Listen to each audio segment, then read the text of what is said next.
the vast majority of progressives are very, very anti-war.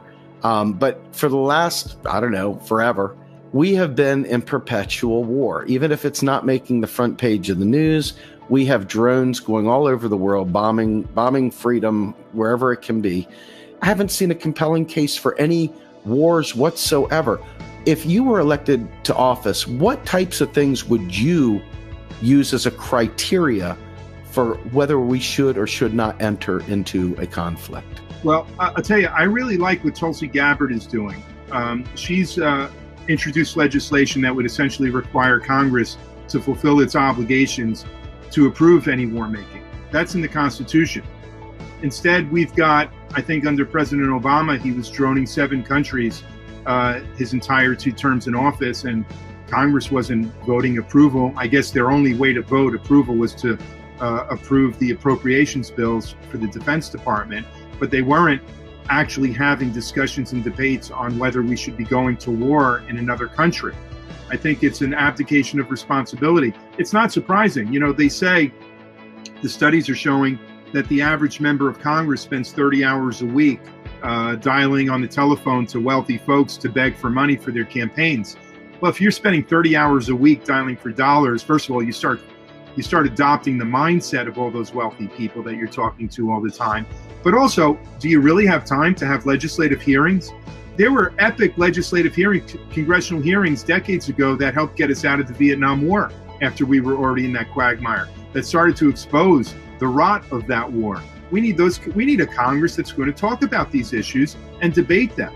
Now, what should be the criteria for going to war? It should really be when our national defense is really at risk. I think we need to turn it around and have a discussion about what's an agenda for peace going to look like. President Trump has withdrawn us from the Iran agreement or announced his intention to abrogate that agreement. I think we need a new agreement, but one that also addresses all of those arms sales into the region. Under President Obama, $100 billion in arms sold to the Saudis. Under President Trump, another $100 billion sold to the Saudis. You know, this is what's happening, is that not just American, but foreign arms makers also are just making a fortune on this perpetual war, this perpetual bloodshed, where every side of every war is a profit opportunity for the arms dealers. I think what we need is a comprehensive global and regional arms control and disarmament agreements.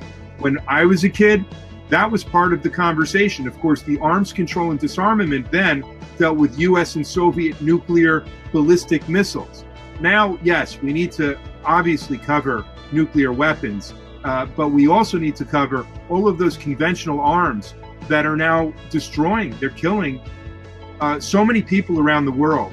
When you take a look at the bloodbath in Yemen, in Iraq, in Syria, in Libya, every war of regime change has been a disaster. We need to start talking about how to have a more peaceful world. I'd be much more happy if all these defense contractors with their cost-plus contracts, let them keep their cost-plus contracts, but instead of making weapons of war, let's revive the space program. While we want to put an end to, destroy the kind of terrible economy and political system we have to be able to replace it with something creative, something that's peaceful and in the interest of progress for all.